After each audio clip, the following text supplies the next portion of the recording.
how to set up Shopify POS, which is a point of sale, so you can sell in person with Shopify.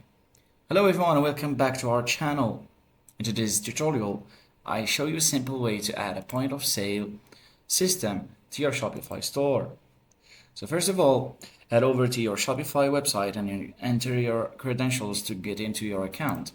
So go to your online store section. For the sales section, click on point of sale, which is POS.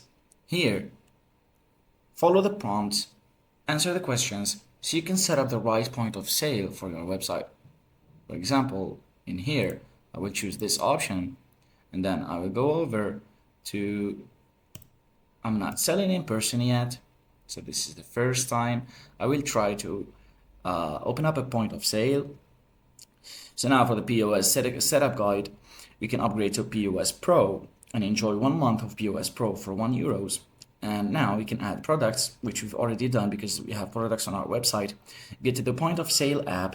So we need to download the app on our phone and connect it to our account in our online store. So everything will be integrated and it will be a seamless sale.